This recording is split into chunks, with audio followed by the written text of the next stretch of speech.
What's up everybody, it's Zach here at the courts tonight for a head-to-head battle of Asics tennis shoes. We have the Court FF2 Novak versus the Asics Solution Speed FF.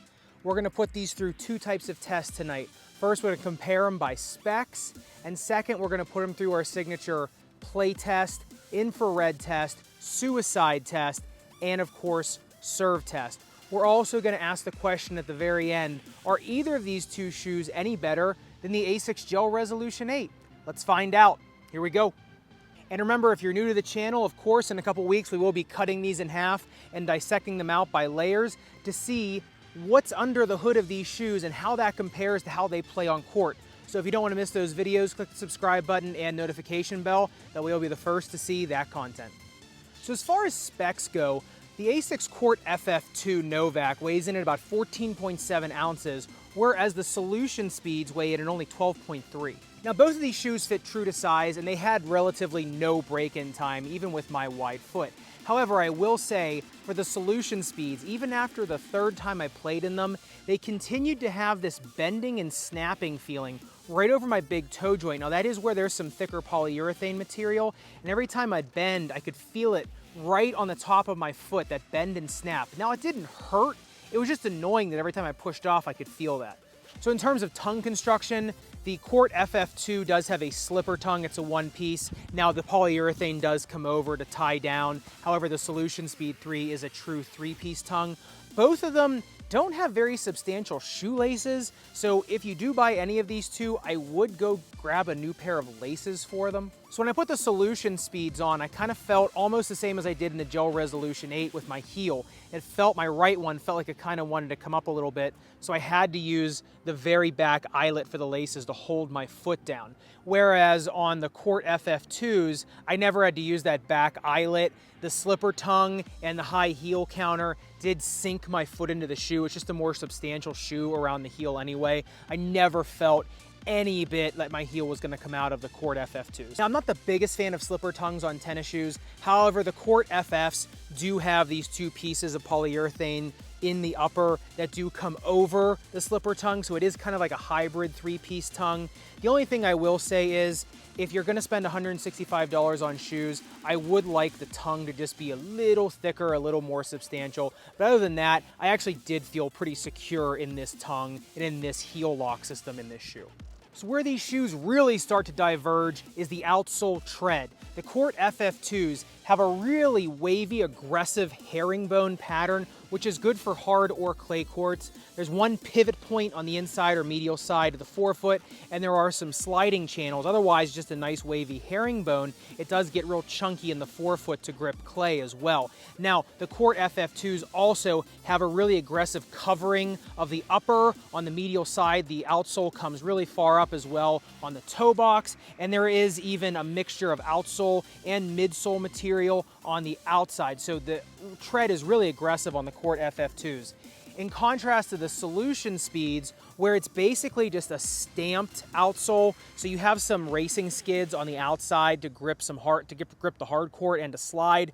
You also just have a really kind of shallow outsole, shallow herringbone, and then on the inside, the medial side, it gets really, really thin and shallow. On the back, you just basically have one stamp of tread, which isn't really going to grab anything. It's more just for speed and for keeping the shoe light.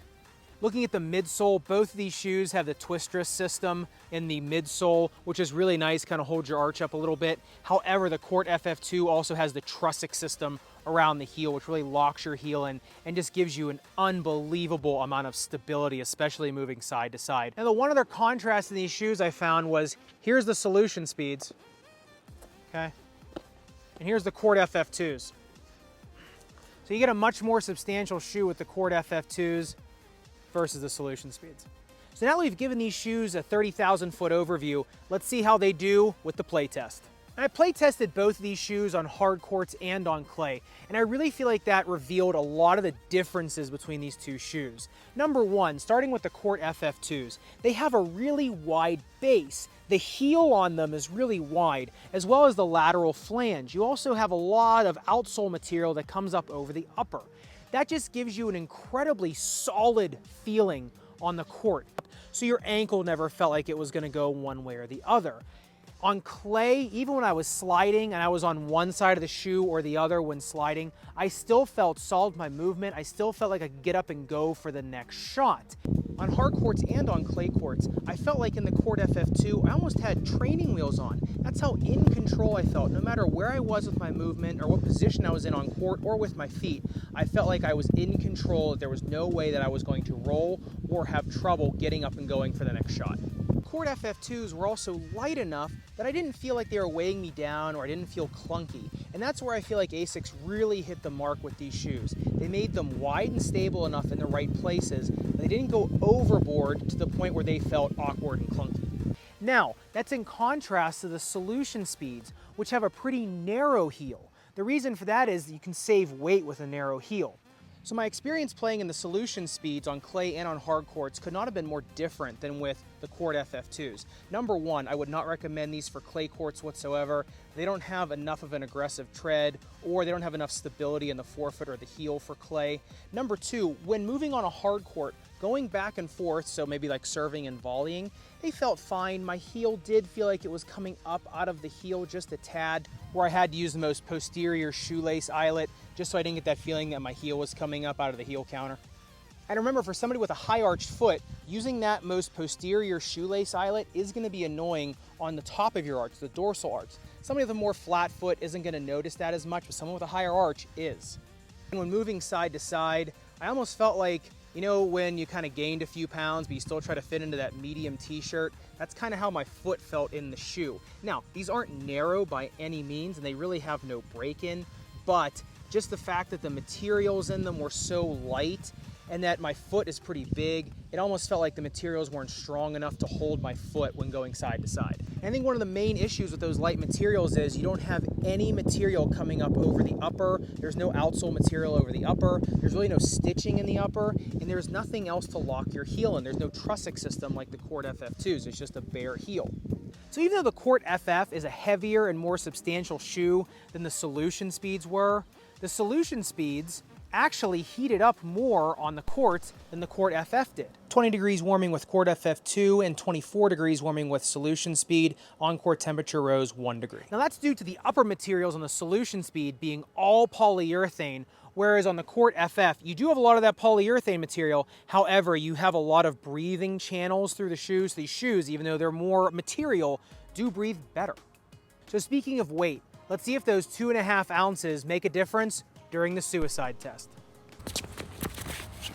Interestingly enough, the Court FF2s were actually 0.01 seconds faster than the Solution Speed. Now, I really wouldn't consider that statistically significant. However, it just shows you that just because a shoe is lighter doesn't mean it's faster off the blocks. So both of these shoes have the twist truss system, which spans the medial and lateral arch. However, the Court FF2 also has the trussing system around the heel, and it also just has a bulkier shank and a bulkier midsole. Now that, in theory, is going to lead to more storage of potential energy. That's going to give you a little more bounce and responsiveness, but let's test it using the serve test. I got a max serve height on the Court FF2s at 27.5 centimeters, whereas the Solution Speeds only got 14 centimeters. So for the serve test, I'm actually averaging my best 3 serve heights, and I've found that actually gives me a decently accurate representation of the bounce and responsiveness of a shoe. And I've found that typically with a thinner midsole, you're gonna get less height. So my main question is, are either of these two shoes better than the Gel Resolution 8s? So I'd say neither the Court FF2s or the Solution Speeds felt as responsive as the Gel Resolution 8s. However, the Court FF2s felt more stable than the Gel Resolution 8s. The Solution Speeds didn't have the responsiveness of the Gel Resolution 8s, and they didn't have the stability of the Court FF2s. So I'd say if you're more prone to ankle sprains or ankle instability, or you just want the shoe that gives you the most aggressive movement, I would say go with the Court FF2s. If you're looking for more bounce, responsiveness, and speed, I think I would go with the Asics Gel Resolution 8. Now, if you only care about weight in your shoes, obviously the Solution Speeds, just over 12 ounces, are gonna be better than both of these. You can't forget about the final variable, cost. The Court FF2s are gonna come in at $165. The Gel Resolution 8s are $135, and the Solution Speeds run about $125. I just can't see a reason to spend the $125 on the Solution Speeds, where I can just spend a few more bucks and get one of these two shoes, which I really liked. So let me put it to you. Which one of these three shoes would you want to wear? Leave me a comment down below and let me know. So heads up, coming up, we got a great comparison of the Nike Vapor X versus Vapor X Knits. We also have an update on the Adidas Stycon coming up, and of course the teardown of the Yonex Eclipse in 3s. So make sure not to miss those episodes. Well, this is my 4th hour on court today, so I'm gonna go hit the pool. Everyone have a great day, great night, wherever you're tuning in from. And of course, I'll see you next time.